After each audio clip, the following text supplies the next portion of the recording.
Bien, en este video vamos a continuar con el análisis de los sistemas trifásicos y habíamos quedado que tenemos que analizar una conexión en estrella de 4 conductores, pero ahora con carga desbalanceada. Bien, es decir, habíamos hablado ya de lo que era el desbalance de cargas. Bien, por ejemplo, si la Z1, la Z2 y la Z3, que son las impedancias de carga por fase, con que una de las tres cambie, ya se desbalancea el sistema. Bien, este esquema es el esquema típico de una conexión en estrella de 4 conductores con carga desbalanceada.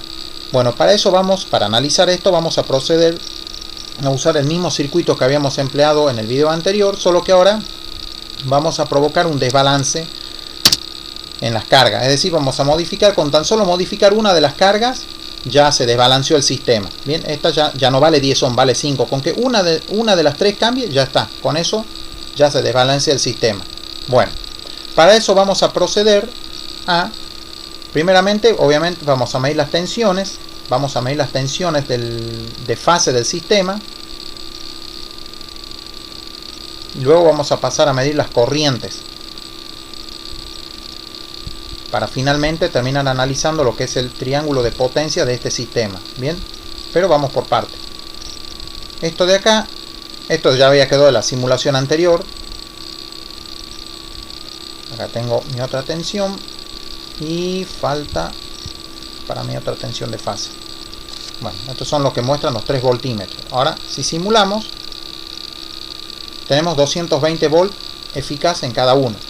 Bueno, para analizar el valor de la corriente en cada una de las ramas, se parte obviamente de este circuito.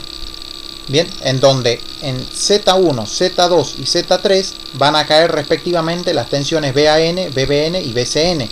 Bien, por más que la carga esté desbalanceada, ¿por qué? Porque el conductor de neutro sigue, no lo hemos retirado. Es por eso que acá seguimos midiendo 220 voltios.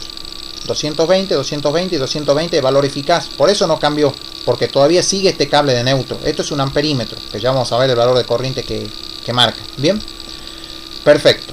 Es decir que en cuanto a las tensiones de fase del sistema y por ende también a las tensiones en línea, no se tienen por qué ver afectadas. Lo que sí se va a ver afectado va a ser el consumo de corriente, es decir, ya no voy a tener 3 corrientes iguales. Por ejemplo, acá la que va a variar va a ser la corriente en la carga R1. Bueno, para eso quedamos que cada corriente se calculaba aplicando la ley de Ohm. Es decir, la corriente IA va a ser la tensión BAN, que es la que está aplicada a esta carga, dividido esta carga Z1, que ahora es R1. Bien, la corriente IB va a ser la tensión BBN dividido R2, y la corriente IC va a ser la tensión BCN dividido la carga R3. Bueno, eso lo vamos a hacer. Vamos a copiar, para ello vamos a copiar esto, o mejor dicho, vamos a modificar esto. Vamos a ir modificando esto es el editor de ecuaciones. Esto es lo que habíamos hecho pues ya fui borrando algunas cosas de lo que habíamos hecho en el video anterior. Fui borrando parte de las ecuaciones para que ya no, o sea, lo que no necesitamos ya no lo usamos, por eso lo borré. Acá ponemos R1, acá ya no tenemos Z estrella, sino que tenemos R2, y acá tenemos R3. Bien, lo único que cambia acá es que en vez de tener 10 ohm, tengo 5 ohm. Entonces, si la resistencia bajó de 10 a 5, así que bajó a la mitad, la corriente se tiene que duplicar. Si yo hago 220 dividido 5 me va a dar 44. Bien, 44 amperes de valor eficaz. Como esto está en forma polar y yo lo paso a forma binómica o forma rectangular, es lo mismo, forma rectangular, voy a obtener 44 amperes de parte real. Bien, la IB y la IC no se modifican, esas quedan como están. ¿Por qué? Porque R2 y R3 no cambiaron, fíjense, siguen siendo 10 ohm y 10 ohm. Bien, ahora, ¿qué hacemos acá? Sumamos las corrientes para obtener el valor de la corriente neutro. Esto ya no es 22, sino que es 44. Entonces, ¿qué vamos a tener nosotros en la parte real acá? Esto ya no va a ser 0. ¿Qué vamos a obtener? De parte real acá tengo 44, acá tengo menos 11 y acá menos 11. Entonces, menos 11, menos 11, menos 22. 44 menos 22 es 22. Y de parte imaginaria tengo lo mismo de antes. 0 acá, menos 19 y más 19. O sea, menos 19 más 19 es 0. 0 más 0, 0. Seguimos con el 0 acá. Entonces esta corriente ahora ya no es 0, sino que es 22, que raíz de 2 amperes con una fase de 0 grados, porque tengo solamente componente real. ¿Ven? Está bien clarito eso. Bueno, entonces, si queremos visualizar el valor de esa corriente, ¿qué vamos a hacer? Vamos acá.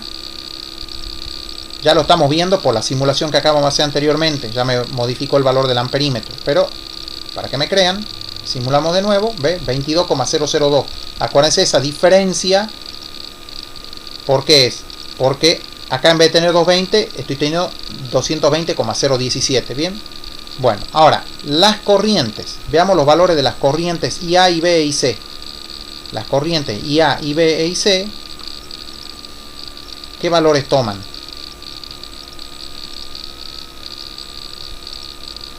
Con esto medimos IA, con esto medimos IB. Y ya vamos a proceder a medir la corriente IC. Bien.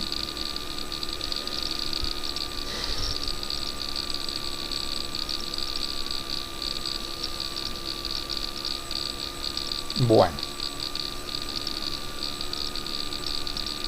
Si simulamos esto, tenemos 44 amperes. Acá, perdón, acá era amperímetro. Acá también, amperímetro. Me olvidé cambiar a modo amperímetro. Sepan disculpar. Tengo, ¿ve? 44 amperes de valor eficaz. 22 amperes de valor eficaz. 22 amperes de valor eficaz. Bien. ¿Qué son qué cosa? ¿Qué son qué cosa? Lo que obtuvimos acá. Ve que acá lo único que cambió fue este. La IA es la única que cambió. Tenemos 44. Las otras dos se mantienen. Porque no modifiqué ninguna de las resistencias R2 y R3. Las dejé normal. Como estaban nomás. Y los 22 amperes eficaces de corriente de neutro. Como ven, ahora sí circula una corriente en el neutro. Circula corriente por el neutro. ¿Por qué? Porque el sistema ya está desbalanceado. Es decir, la carga está desbalanceada o desequilibrada. Lo que nos queda ahora es el cálculo de potencias. El cálculo de potencias. Yo voy a abrir el Word, el archivo Word del video anterior que habíamos armado para el video anterior. Bien, esta es la forma de calcular potencia, pero cuando tenemos que carga del tipo balanceada. Así se calculaba la potencia activa, la reactiva y la aparente cuando la carga está del tipo balanceada. No sirven estas expresiones ahora, no sirven. Bien, es decir, ni la roja, ni la verde, ni la azul sirven. Ninguna de esas tres sirve. La única que sí sirve es esta, para el ángulo phi. Pero bueno, pero fíjense, para calcular phi primero tengo que tener la QT y la P sub T. Es decir, la reactiva total y la activa total. Pero, ojo, para cargas del tipo desbalanceada, no usen ni esta, ni esta, ni esta. Es decir, no usen la roja, no usen la verde y no usen la azul. Cuando es desbalanceada, no. Esa solamente es válida, esas tres expresiones son válidas cuando la carga del tipo balanceada. Como ahora trabajamos con cargas desbalanceadas, no se usan. Bien, no se usan. Y entonces, ¿cómo calculamos la potencia? Por ejemplo, la potencia activa de todo el sistema o potencia media de todo el sistema. Y bueno, habrá que calcular una por una las potencias que disipan cada uno de estos resistores. Es decir, calcular la P sub 1, la P sub 2 y la P sub 3. Bueno, eso vamos a hacer ahora. Bueno, la P sub 1. Y yo me voy a guiar de lo que ya habíamos hecho antes. Bien, así vamos ganando tiempo. La idea es ganar tiempo acá. Esto con tal, yo se lo armé y lo fui deduciendo yo en el video anterior. Bien, entonces, acá ¿qué es lo que va a cambiar? Esto ya no lo usamos. Esto ya no. Y esto ya no. ¿Qué hay que hacer ahora? Bueno, por ejemplo, la potencia P sub 1 es VAN eficaz por IA eficaz por el coseno de phi 1. Ahora, ¿quién es VAN eficaz? Y bueno, son los 220.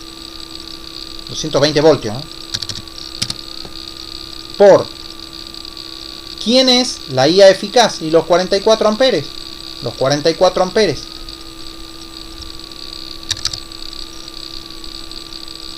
Por coseno de phi 1.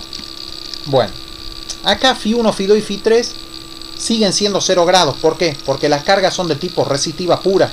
Es decir, acá tengo solamente un resistor, acá solamente un resistor y acá solamente un resistor. Bien, entonces, al ser solamente resistiva la carga, la tensión y la corriente en este resistor están en fase. Entonces, la diferencia de fase entre la tensión y la corriente obviamente va a ser 0 grados. Bien, por ende, este angulito sigue siendo 0 grados. Bien, si hacemos eso, ¿qué sucede ahora? Si hacemos eso, perdón, ¿qué sucede ahora? Tenemos 220 por 44 son 9680. Bien, 9680 vatios. Ahora vamos a hacer lo mismo, pero ¿con quién? Con la potencia P sub 2 y lo mismo con la potencia P sub 3. Solamente que ahora no tenemos 44 sino 22 amperes. ¿Ven? 22 amperes. Bueno, en ese caso tenemos que hacer borrar estos 9680 y hacer 220 por 22, 4840 me da, 4840 vatios. Y lo mismo acá, 4840 vatios. Bien, esto da lo mismo, estas P sub 2 y P sub 3 dan lo mismo que en el ejercicio anterior, que en el del video anterior. ¿Por qué? Porque yo no modifiqué en ningún momento el valor de R2 ni de R3. Bien, la única que yo me puse a calcular antes de hacer todo esto eran los 9680, que justamente por eso aparecían acá en la calculadora al principio. Bien, perfecto. Bueno, y ahora ¿cómo calculamos la potencia activa total? Bueno, simplemente sumando las potencias activas en cada carga. Es decir, la P total es igual a ¿quién? A la potencia, vamos a hacer así, a P sub 1 más P sub 2 más P sub 3. Bien, entonces 9680 más 4840 más 4840. Acá es 4000, no 1000, 4000. Pasa que ya no veo ni el teclado yo. Bueno, perfecto. Ahora, ¿qué hacemos? Sumemos. Entonces volvamos a cero y hagamos 9680 más 4840 por 2. Bien, porque tengo 2 veces 4840. Me da 19.360. 19.360. 19.360 ¿qué? Vatios. O que es lo mismo, 19.36 kilovatios. Perdón, 2 veces la K. Kilovatios. Esa es la potencia media del sistema, o la potencia activa del sistema, ya de todo el sistema trifásico. Bien, pero es potencia media. Potencia media. Bien. Bueno, si yo quisiese calcular la potencia reactiva, la Q total, ¿qué pasa con la Q total, la reactiva? Sería la potencia reactiva en esta carga más la potencia reactiva en esta carga más la potencia reactiva en esta carga. Es decir, que Q total sería igual a Q1 más Q2 más Q3. Pero ¿qué pasa? A ver si lo tengo acá. ¿Se acuerdan? Que Q total era Q1 más Q2 más Q3. Hay que sumar ahora las reactivas. Pero ¿cuál es el problema? ¿Cuál es el problema? No, más que problema, no hay ningún problema. En realidad, ¿cuánto valen Q1, Q2 y Q3? No es un problema. ¿Cuánto valen Q1, Q2 y Q3? Como estas son cargas del tipo resistiva pura, este es un resistor, este es un resistor, este es un resistor. En los resistores no se desarrolla potencia reactiva alguna. Entonces la potencia reactiva en R1, la potencia reactiva en R2 y la potencia reactiva en R3 es 0, 0 bar. Entonces, esto sería 0 más 0 más 0 igual a ¿qué? 0. ¿0 qué? 0 volt ampere reactivo. Siempre hay que aclarar las unidades. Bien. ¿Por qué da 0 todo? De nuevo, porque tengo cargas resistivas puras. Si acá hubiese habido al lado del resistor, o sea, en serie o en paralelo, una bobina o un capacitor, bueno, ahí ya cambia la cosa. Bien. Pero yo partí de ejemplos sencillitos para que medianamente se pueda entender este tema. Bueno, sigamos. La potencia aparente ya no se calcula así, ya no se calcula con esta expresión azul. Ahora sí hay que usar el teorema de Pitágoras y fíjense, si tengo la activa total y la reactiva total, ¿cómo calculo la aparente total? Y bueno, la aparente total va a ser la raíz cuadrada de esta P total al cuadrado más la Q total al cuadrado. Bueno, escribamos eso. La S total va a ser igual a la P total al cuadrado, entonces pongamos P ¿qué? P total al cuadrado más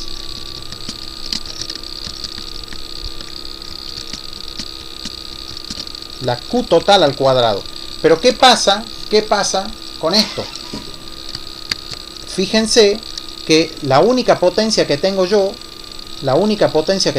es la potencia activa. Tengo solamente potencia activa, es decir que tengo esto, P total al cuadrado más, acá tengo 0 de reactiva. Bien, en otras palabras, tengo raíz cuadrada de potencia total al cuadrado. Obviamente la potencia total es un número positivo, es decir, 19.360 es un número positivo, entonces yo puedo simplificar la raíz con este exponente, con el cuadrado diríamos, y ¿qué obtengo? Obtengo que, vamos a hacer así, lo vamos a dejar mejor, simplifico la raíz con la potencia y me queda P total, es decir que la S total coincide con la P total. Bien, entonces directamente la S total, acuérdense, lo único que cambia acá son las unidades que tenemos. La S total va a ser igual a 19.360, ahora es volt ampere, o que es lo mismo, 19.36 kVA, kilovolt ampere. Bien, eso es fácil. Si nosotros analizamos este triángulo, al ser 0 al ser la verde 0, la de color verde 0, la azul va a coincidir con la roja. Bien, entonces el factor de potencia, o mejor dicho, hagamos una cosa, el ángulo de desfasaje entre tensión y corriente del sistema, el ángulo phi del sistema, el ángulo phi, es decir, este angulito, lo podemos determinar de esta forma, con la arcotangente. Bien, con la arcotangente. Entonces, venimos acá y ¿qué es lo que va a quedar? La arcotangente de Q total. ¿Pero quién es Q total? 0. ¿Y quién es P total? 19.360. 19.360. Pero esto va a dar 0. 0 grados. Bien. Fíjense de nuevo en el gráfico. Si yo anulo, a medida que voy haciendo cada vez más chiquitita la verde, el ángulo va a ir haciéndose cada vez más chico. A tal punto que cuando se anule la verde, este ángulo se hace 0. Justamente ahí están coincidiendo la azul con la roja. Bien. Y el factor de potencia del sistema, el factor de potencia que es el coseno de este ángulo phi, va a valer 1. Es decir que seguimos en presencia de un sistema cuyo factor de potencia es unitario, es decir que es igual a la unidad. En otras palabras, vale 1. Bien, perfecto. Con eso ya quedaría resuelto el problema. Pero, ¿qué vamos a hacer? Como siempre, hay que mostrar todo lo que se está calculando acá. Lo que yo puedo mostrarles a ustedes es esto, medir con un batímetro la potencia en cada carga. Por ejemplo, medimos la potencia que disipa la carga R1, vamos a medir la potencia que disipa la carga R2 y lo mismo con R3. Bien, la idea es que lo vean, porque más allá de la formulita y de todas esas cosas, la idea es que algo les quede. Bueno, hacemos esto y procedemos a qué, a ver qué miden los batímetros,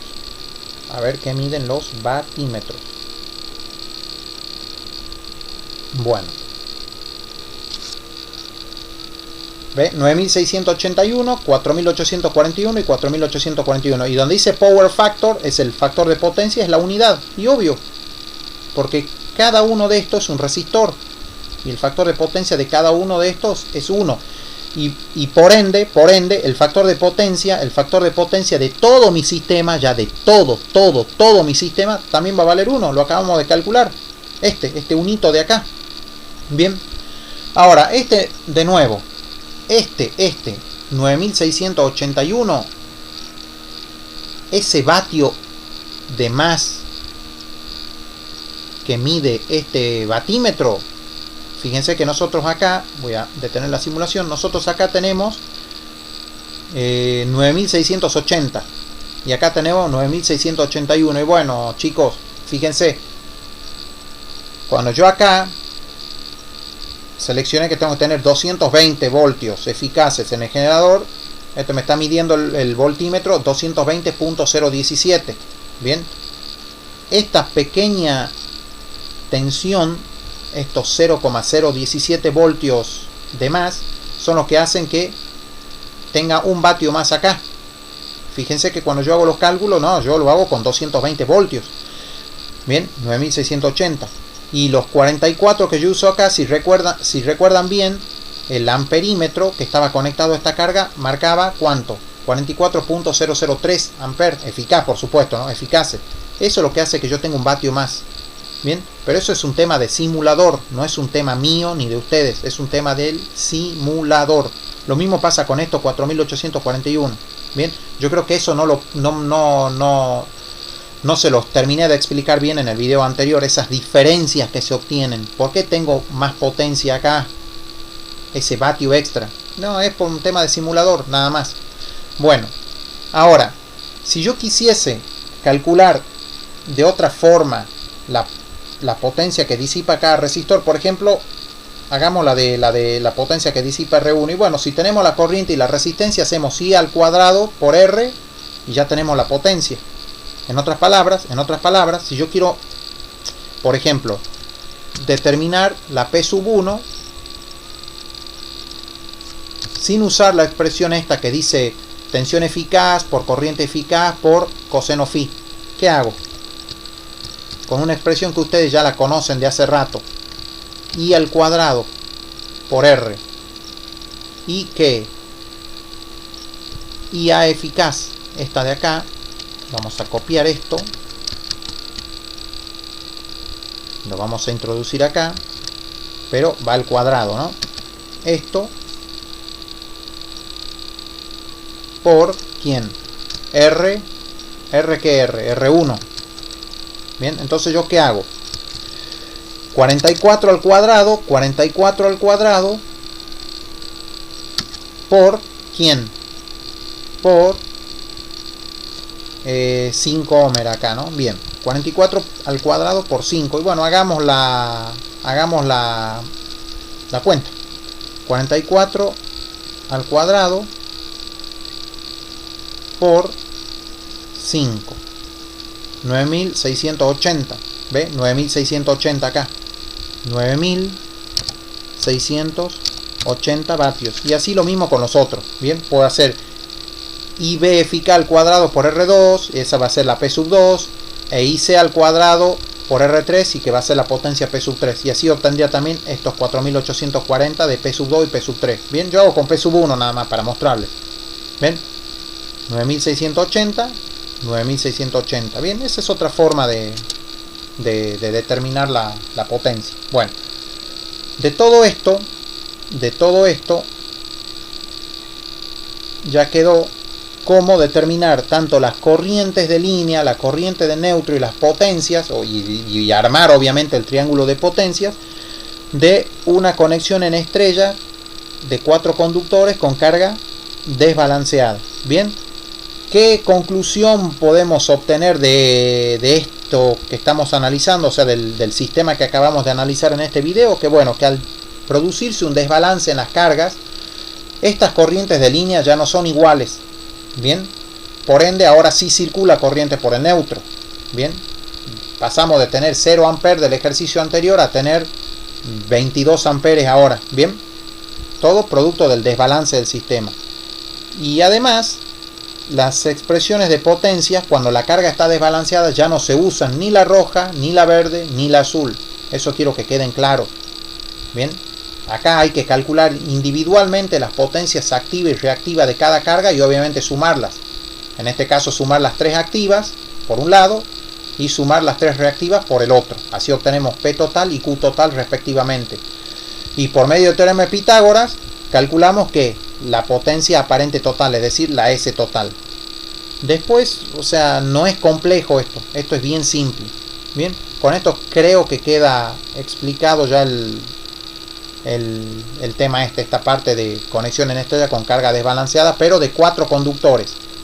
Para poder analizar la conexión en estrella, para poder analizar la conexión en estrella de 3 conductores con carga desbalanceada, primeramente voy a explicar en otros videos lo que es la conexión en triángulo, ya sea con carga desbalanceada, con carga balanceada y con carga desbalanceada, para recién poder explicar la estrella desbalanceada de 3 conductores. Pero por ahora quedamos ahí y ahí termina esto.